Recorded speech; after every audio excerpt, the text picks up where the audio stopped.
Hi, welcome back. In this sequence, we're going to talk about data analytic thinking, which is a process whereby organizations think about their data assets and use those data assets to transform how they do whatever it is they do, whether it's an NGO or a commercial business or a hospital, whatever. So what are the aspects of data analytic thinking? So kind of the goal is replace intuition with data-driven analytical decisions. So in many years past and centuries past, managers would just sort of say, well, I've been in this business a long time, and I kind of know that if we do this and that, it'll probably work out. But a lot of it was just intuition-driven. And now with data science and data analytic thinking, you can actually look at forecasts and maybe the output of machine learning models or something like that, and get some substantiation for that point. And what this means is now organizations that often have considerable amounts of data are suddenly realizing that's a valuable asset, that if they pull that together, if they organize it correctly, analyze it correctly, and provide the machine learning capabilities to to take that knowledge and turn it into decisions and actions, that can move their business tremendously. And part of that trend is to increase the pace of actions. Many what used to be manual decision processes, manual analysis, is now being moved with predictive analytics to support it, or even with prescriptive analytics, where we're moving directly to the action, like credit card fraud prevention, for example, where a real-time decision is made. So what's an example of data analytic thinking? So one in particular that I think is really interesting is in some areas of medical treatment. Formerly, patients only showed up at a doctor when they felt some symptoms, and then the doctor would try to understand what those symptoms were and possibly confer with other doctors or specialists and try to come up with a diagnosis, and then they would take action to cure that patient of whatever had gone wrong with them, they hoped. But in a data analytic way, you can take a lot of information about a patient, whether it's lifestyle choices, tests, blood tests, physiology tests, things like that, and look at the patients that are higher risk. And then what we really want to do is, before that patient actually gets sick, actually has a problem, we want to take some action to help them change what they're doing. Maybe it's medication, maybe it's some exercise, whatever it is, but we're taking preventative action based on the analysis of data over many, many patients to help our highest risk patients.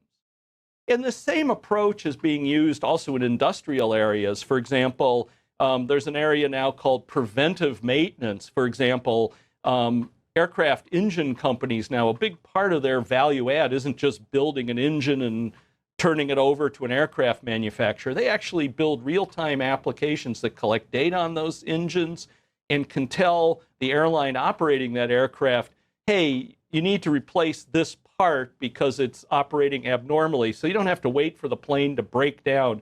And that has huge benefits in terms of lost time for the aircraft, which is an enormous time sink for the airline, and a lot of lost dollars if they have to cancel flights because of a disabled aircraft or something like that. So you try to get ahead of that. Similar things, there's an application by one of the major elevator companies where they do the same thing. Elevators are mechanically very complex and can have a lot of breakdowns, but now they're trying to get ahead of that with this predictive maintenance as opposed to preventative maintenance.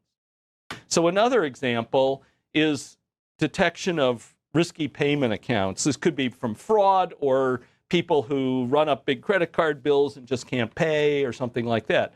So I've been involved in this on and off for over 2 decades. And in the early days, we collected data, and a lot of it was to support manual analysis and manual decisions. We could provide some statistical analysis that would, say, highlight risky cases, but it still went through a manual analyst in those days.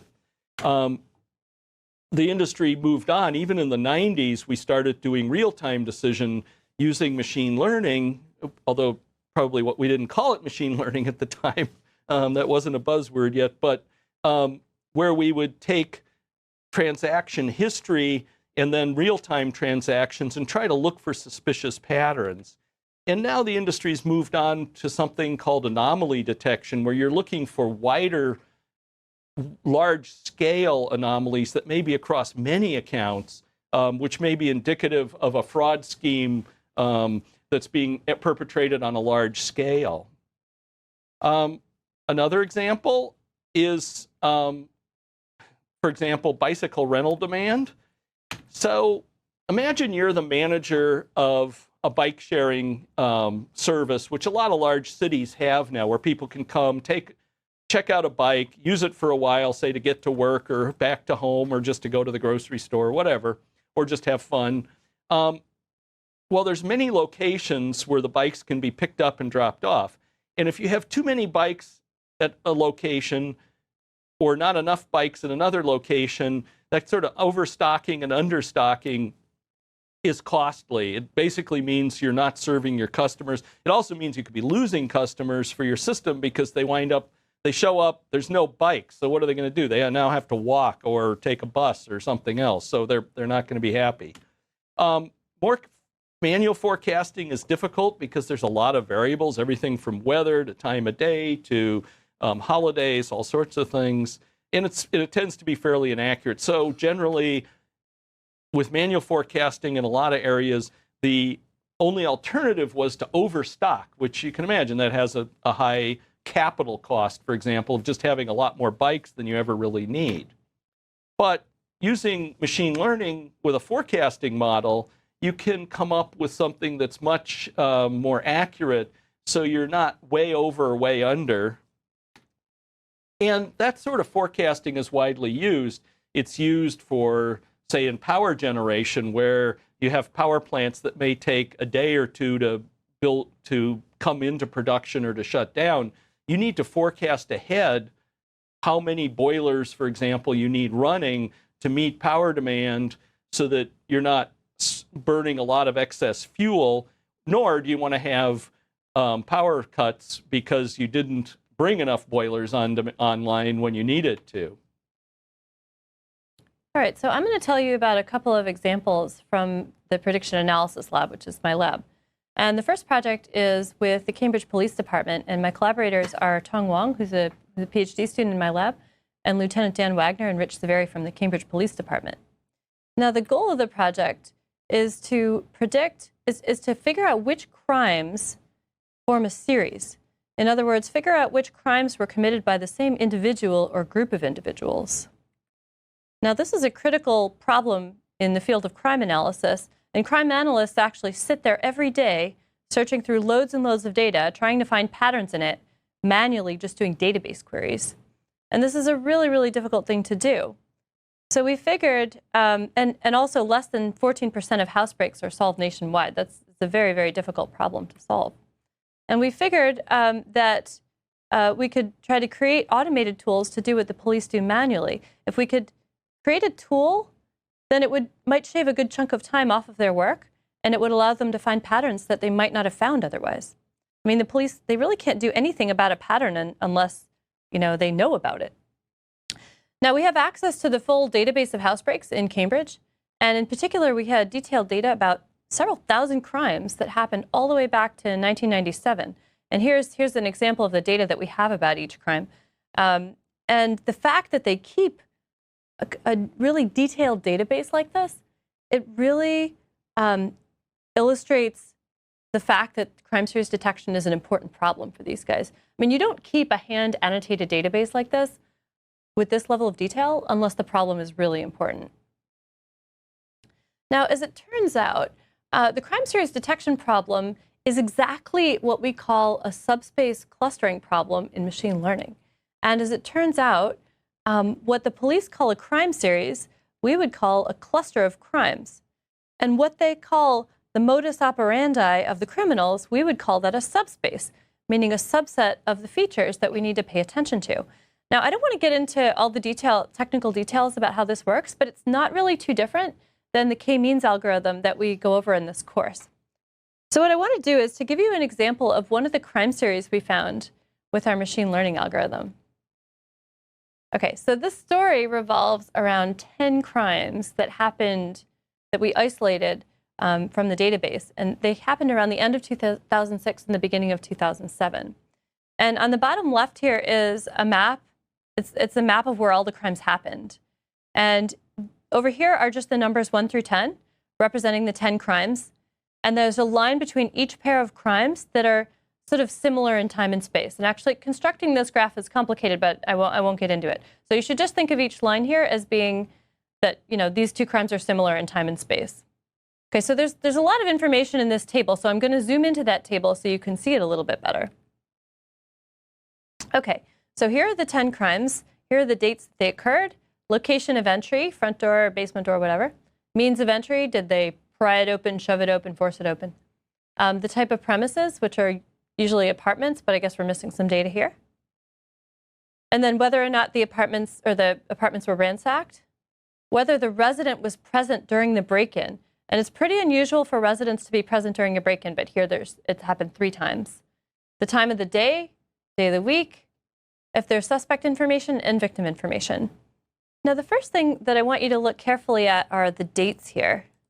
Like, do you notice anything interesting about these dates? So they were happily committing crimes in November and December, and then all of a sudden, like, it looks like they went on Christmas vacation or something, and then came back and started committing crimes again in February and March.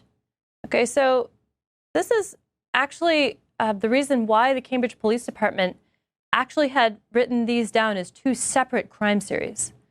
But we were able to convince them that this is actually a single crime series.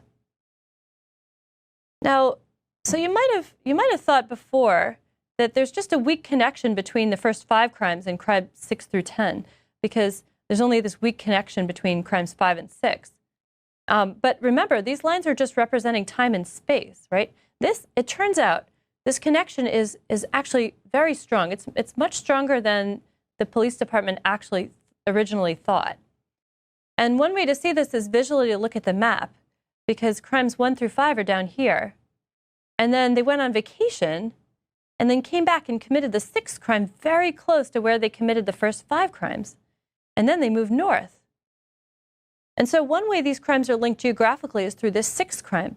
But not only that, crimes 6 and 7 share some important factors with crime 5. Okay, zooming in again, you can see, for instance, that crimes 5, 6, and 7 here are the only ones where the resident was present during the break-in. And it's pretty rare for criminals to come while residents are present. So having 3 crimes that are close to each other that share this particular factor is important. Also, it seems that these particular criminals often like to come through the front door. And they like to come on weekdays as well during the work week, usually around midday or early afternoon, and they don't like to ransack. And there are more similarities between them as well that are a bit more subtle that I don't necessarily have on the slides. So the connection between the crimes is somehow stronger than it looks initially, which is why we were able to convince the police that these crimes are actually part of the same series. And when I showed this to my collaborator, Lieutenant Wagner, he said, I wonder what made these guys move up north. I mean, they had a good thing going down here. And I said to him, well, weren't they spotted during one of the crimes? Wasn't there some suspect information? And, which crime was it that had that suspect information? Maybe that scared them and caused them to move north. And sure enough, when we look back down, it was crime 6. It was the only crime where there was suspect information recorded. So what I think happened is that the criminals were happily committing crimes down here, and then they took their vacation, and then they came back and committed crime 6, and then they were spotted and thought maybe it would be better to move out of the area for a while and went north to commit crimes 7 through 10. And this is an example of a pattern in data that's very subtle, and it's difficult to detect by crime analysts. And in our case, they didn't detect it. This particular series, they didn't detect it correctly in the first place. But now they know. Okay, so let me talk about a second project, which is a project on the digital clock drawing test. And this project is a collaboration between Leahy Clinic and MIT, and here are my collaborators. So they created the digital clock drawing test, and they've been collecting data and analyzing data for more than a decade. Now, the goal of the project is cognitive assessment and early detection of diseases like Alzheimer's disease, dementia, and Parkinson's disease. And the test relies on subtle information collected while the patients draw clocks. And the subtle information has diagnostic value. Okay, so here are the instructions that the patients receive. The first set of instructions is, draw a clock drawing showing 10 after 11. So the patients draw their clock using this digital pen. And then for the second part of the test, they have to copy a clock that's given to them. And the whole time they're completing this test, the digital pen that they're holding is recording every subtle movement. And then we look at that data to detect whether or not they have a cognitive impairment. So we're using machine learning to score their tests. Now, machine learning is really paying off here because the new machine learning-based method, it's shown to have a far higher accuracy in screening for such things as memory problems like Alzheimer's disease and mild cognitive impairment than is available with existing testing techniques. So here, an AUC of 0.5 is actually random guessing, and an AUC of 1 is perfect. And so whereas in the literature they're reporting this range of AUCs, the machine learning techniques are all the way up here. Okay, so the machine learning is really paying off. And if you stick around in this course, you'll find out what AUC actually means. But in any case, you wouldn't think that data science can actually help you diagnose cognitive diseases, but actually it can. All right. So let me wrap this up. What's the point of all this? And it's all about data analytic thinking, where in all these examples we've presented, we've replaced some process that used to be done perhaps by intuition or retrospectively with data-driven analytics. And data, for example, the police data, there was a lot of data there. Obviously, they've been collecting it for over 20 years, and they were manually analyzing it, but by using machine learning methods, they were able to transform it into a much more valuable asset. And this is happening in all sorts of organizations and industries. And also, there's this whole push toward increasing the pace of action, of go from new data inputs to an actual action very quickly. So we're looking forward to teaching you this course.